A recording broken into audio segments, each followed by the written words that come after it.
ও মন কার লাগিয়া করছ তুমি এত আয়োজন, কে জানে কার চলে যাবার ডাক আসে কখন, তখন আধার করে একলা তোরে দিবে রে দাফন। ও মন কার লাগিয়া, ও মন কার লাগিয়া করছ তুমি এত আয়োজন, ও মন কার লাগিয়া করছ তুমি এত আয়োজন।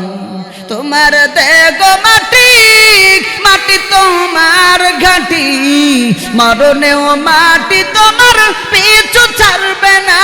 তোমার দেখো মাটি, মাটি তোমার ঘাটি, মরণেও মাটি তোমার পিছু ছাড়বে না। মাটি হবে ঠিকানা, মাটির বিছানা, মাটি হবে ঠিকানা, মাটির বিছানা, মাটিতে করাবে শয়ন। ও মন কার লাগিয়া, ও মন কার লাগিয়া করছ তুমি এত আয়োজন, ও মন কার লাগিয়া করছ তুমি এত আয়োজন। কে জানে কার চলে যাবার ডাক আসে কখন, তখন আধার করে একলা তোরে দিবে রে দাফন। ও মন কার লাগিয়া, ও মন কার লাগিয়া করছ তুমি এত আয়োজন। ও সেথায় নাই রে বাতি, নাই সেথায় শীতল পাটি, বন্ধু স্বজন কেন পাশে থাকবে না। সেথায় নাই রে বাতি, নাই সেথায় শীতল পাটি, বন্ধু স্বজন কেন পাশে থাকবে না। নাই সেথা টেলিফোন হবে না আলাপন, নাই সেথা টেলিফোন হবে না আলাপন। বন্ধু আছরে কেমন, ও মন কার লাগিয়া, ও মন কার লাগিয়া করছ তুমি এত আয়োজন, ও মন কার লাগিয়া করছ তুমি এত আয়োজন। কে জানে কার চলে যাবার ডাক আসে কখন, তখন আধার করে একলা তোরে দিবে রে দাফন। ও মন কার লাগিয়া, ও মন কার লাগিয়া করছ তুমি এত আয়োজন। খারাপ লাগতেছে আপনাদের? বলেন নারায়ে তাকবীর, নারায়ে তাকবীর। এজন্য বলতেছিলাম আল্লাহর গোলাম, ও নবীর উম্মত, গোপালগঞ্জের মুসলমান, আপন কেউ না, আপন কেউ না, সবাই স্বার্থপর। আপন কে জোরে খান। হাসরের ময়দানে ইয়াউমালা ইয়ানফাউ মালু ওয়ালা বানুন, হাসরের ময়দানে এই সন্তান সন্ততি, এই স্ত্রী, এই ঘর বাড়ি, টাকা পয়সা, এগুলা হাসরের ময়দানে কোনোই উপকারে আসবে না, কোনোই উপকারে আসবে না। এই জন্য আল্লাহর বান্দা নবীর উম্মত দেখতে দেখতে দেখতে দেখতে হাইরে কত বছর পার হয়ে গেল, 60 বছর পার হয়ে গেল, 80 বছর পার হয়ে গেল, কারো 40 বছর পার হয়ে গেল। যুবক ভাই তোর 18 বছর পার হয়ে গেল। যুবক ভাই মনে করতেছে আমি অনেক দিন বাঁচবো। 18 বছর 40 বছর যার বয়স হয়ে গেল, সেও মনে করতেছে আমার এখনো অনেক দিন বাকি। যার 70 বছর পার হয়ে গেছে, এখনো পর্যন্ত আল্লাহর বান্দা মনে মনে কয় আমারও এখনো অনেক সময় বাকি আছে। ঠিক না বে ঠিক জোরে কান? এখনো বলে আমার অনেক সময় বাকি আছে। এই তো আর কিছুদিনের মধ্যে যদি আমি একটা দালান বানাইয়া, একতলা একটা বাড়ি বানাইয়া, যদি বাড়ি বানানো যদি হয়ে যায়, তারপরে যদি আল্লাহ আমাকে কবরে ডাক দেয়, তো কবরে যা শান্তি পাবো। বলে কি বলে না? এই তো সন্তানটাকে যদি বিদেশের বাড়ি পাঠাইতে পারি, বিদেশের বাড়ি পাঠানোর পর তারপরে যদি আল্লাহ তাআলা আমাকে নিয়ে যায়, তো আমার আর জীবনে আর কোনো কষ্ট থাকলো না, কবরে যাও আমি শান্তি পাবো। বলে কি বলে না? আরে ভাই, কেমন মেন্টাল পাগল তুমি! নামাজ নাই, কালাম নাই, ওযু নাই, গোসল নাই, কোরআন তেলাওয়াত নাই, বদ্দিনের মতো ঘোরো, দালান একটা বানাইয়া কবরে গেলে আল্লাহ কি তোমার জান্নাত দেবে না জাহান্নাম দেবে? বলেন বান্দা নবীর উম্মত মনে করতেছো যে এখনো আমার অনেক সময় বাকি।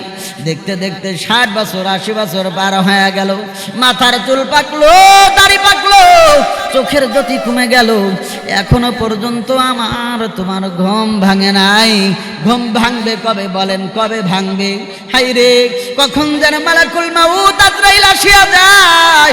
যখন আজরাইল আসবে থপ মারিয়া জানটাকে বাহির করবে, আল্লাহ তাআলা তোমাকে 1 মিনিটও সময় দেবে না। দেবে? 1 মিনিটও 1 সেকেন্ডও সময় দেবে না। বলবে আল্লাহ আমারে দেন কিছুদিন, দেন আল্লাহ অবকাশ দেন। আল্লাহ আমারে যদি আর কিছুদিন অবকাশ দিতেন, জমিনের উপরে রাখতেন, আল্লাহ আমি নেকির কাজ করব, আল্লাহ আমি সৎ লোকের সঙ্গী হব। আল্লাহর কাছে বলবে, তখন বললে কাজ হবে? কাজ হবে বলেন? আল্লাহর বান্দা নবীর উম্মত মনে করতেছেন অনেক দিন বাকি আছে, অনেক দিন পরে আমি মরবো, অথচ দাড়ি পাকছে, মাথার চুল পাকছে। হযরত ইব্রাহিম খলিলুল্লাহর কাছে, ইব্রাহিম খলিলুল্লাহ আল্লাহর কাছে বলল, আল্লাহ রে আমার কাছে যখন মালাকুল মাউত আজরাইলকে পাঠাও, পাঠানোর আগে আমার একটু সতর্ক কইরো যাতে আমি প্রস্তুতি গ্রহণ করতে পারি। হঠাৎ করে মালাকুল মাউত আজরাইল হাজির। ইব্রাহিম খলিলুল্লাহ বলে, কে তুমি? কয় আমি আজরাইল। কয় কি জন্য আসছো? কয় জান কবজের জন্য। আল্লাহর সাথে আমার কথা ছিল যে আল্লাহ রে মালাকুল মাউত আজরাইলকে যখন পাঠাবা তখন আমাকে বলবা, আমি প্রস্তুতি নিয়ে আনব। কিন্তু আল্লাহ তো তোমাকে আগেই পাঠায়া দিল। আল্লাহ কি বলে, আল্লাহ আজরাইল আসার আগে না তোমাকে আমার জানানোর কথা। আল্লাহ তাআলা বলেন, ও ইব্রাহিম খলিলুল্লাহ রে, তোমার কাছে কি মরণের ভিসা আমি পাঠাই নাই? তোমার মাথার চুল কাঁচা ছিল, পাকছে, এটাই তো তোমার মরণের ভিসা। ইব্রাহিম খলিলুল্লাহ রে, তোমার একটা দাড়ি পাকছে, এই দাড়ি পাক দেখিয়াও কি তোমার মন এই সাক্ষী দেয় নাই যে আমার আর বেশি দিন নাই? কারণ হইল দুনিয়ার দিকে তাকাইলে দেখা যায় গাছের ফল যদি পেকে যায় আর বেশি দিন গাছে থাকে না, না হয় পোকামাকড়ে খেয়ে ফেলে, আর না হয় বাতাসে ঝরে পড়ে যায়।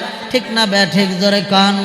এই রে যদি দুনিয়ায় এমন দেখা যায় গাছে যদি ফল পাকে বেশি দিন থাকে না, তোমার দাড়ি পাকছে, মাথার চুল পাকছে, চোখের জ্যোতি কমে গেছে।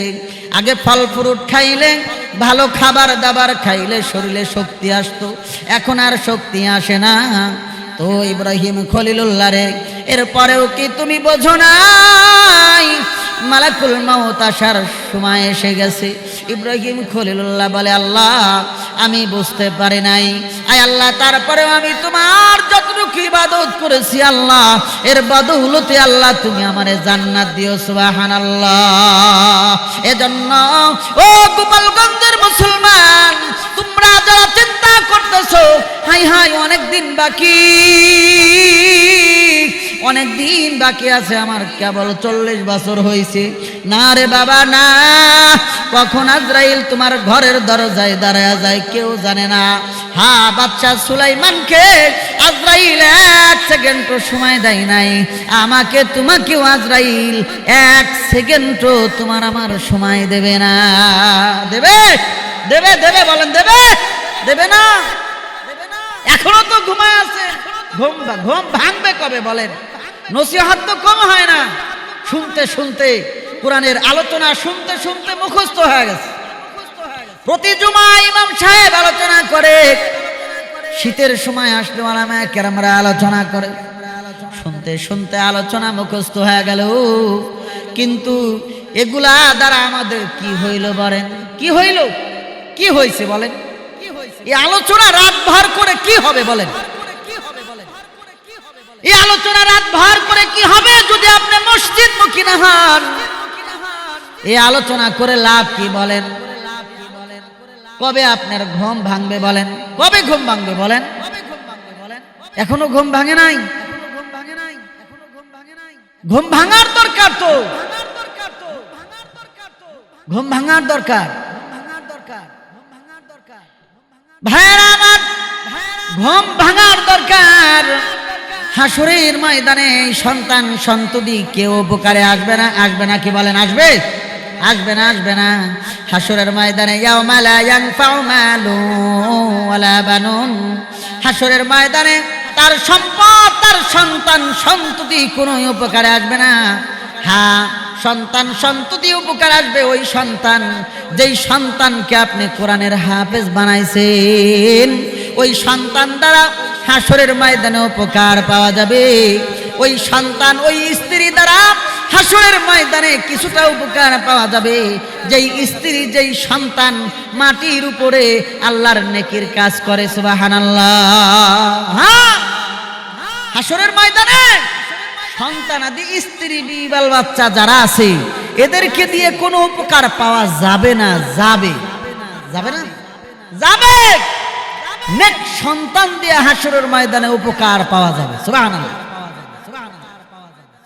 কিন্তু আমাদের যাদের সন্তানাদি আছে বদ্দিনের মতে ঘোরে, নিজে বাবাই হাজার দানার তসবিহ গোনে, কিন্তু সন্তান মনের ভুলেও মসজিদে যায় না।